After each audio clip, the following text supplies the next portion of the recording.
Mae'n ddarbu lleol. Hwn di'r gêm gyntaf cystadleuol rhwng y ddau yn ôl beth dwi ddall. 18 mlynedd dwi'n meddwl. Mae obviously yn gêm Cwpan Cymru sy'n neud yn gêm enfawr anyway. Ond mae'n achlysur mawr enwedig i clwb Bêl-droed Pwllheli. Da ni wedi bod yn disgwyl dipyn o flynyddoedd i gael gêm fel yma lle, so da ni'n hynod lwcus i chael dro da ni wedi gael.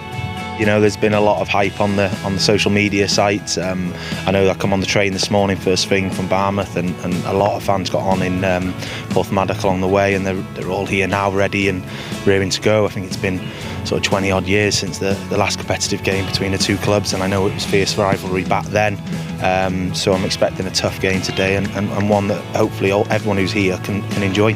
Wel, dwi'n cofio, do'n i'n chwarae i'r ail dîm yn 1972 a dwi'n cofio'r darbys Pwllheli Port, a oedden nhw bob Pasg ar y Sadwrn oedden ni yn Port ac yr adre yn Pwllheli ar y Llun, a mi o'na bob tro o leia 500,000 o bobl o watchad y ddwy gêm. Oedd hi'n gyffroes ofnadwy amser hynny de. Gobeithio fi gêm heddiw rhywbeth debyg. Wel, fydd hi'n anodd i ni, cos mae Porthmadog yn dîm da, maen nhw'n bedwerydd yn y gyngrair, maen nhw ddwy gyngrair yn uwch na Pwllheli.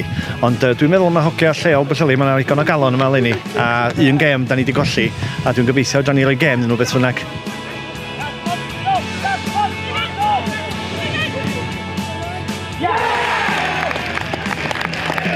In the community round here, this has been the match since it was drawn out that people have been talking about for the last 2 weeks or so. This week it's been heightened. The reserves played last night and had a really good win against Pwllheli.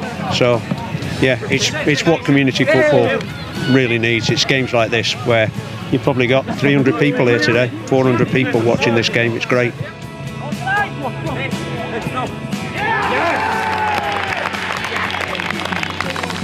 You know, 2-0 up, there's still all to play for in the second half. I'm glad we got the second goal.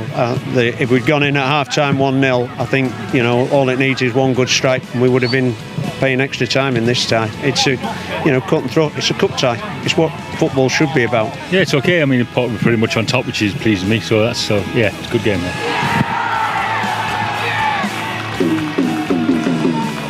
All in all, dwi'n meddwl mae Pwllheli heddiw di efo'r holl bobl sydd wedi yma i watchad, mae pob yn prawd o'r hogia, bob dim heddiw sy'n ei dweud. As I said, first half we controlled the game. It was more the way we played. Second half we were a bit slower in our possession, lost a bit of intensity in our play, and it allowed Pwllheli to come on to us and build the momentum and confidence that they did, and they gave it a real good go, to be fair to them. Credit to them for that.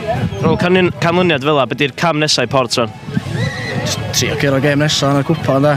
Progresio mynd mor bell yn ei allu, trio gael cypr yn da, da. Dwi'n gobeithio pobl wedi enjoy'r gêm i ddechrau, a di gweld bod ni'n trio neud pethau ffordd iawn, a da ni'n gobeithio mi ddod nhw'n ôl. Gobeithio bod pob wedi enjoyo.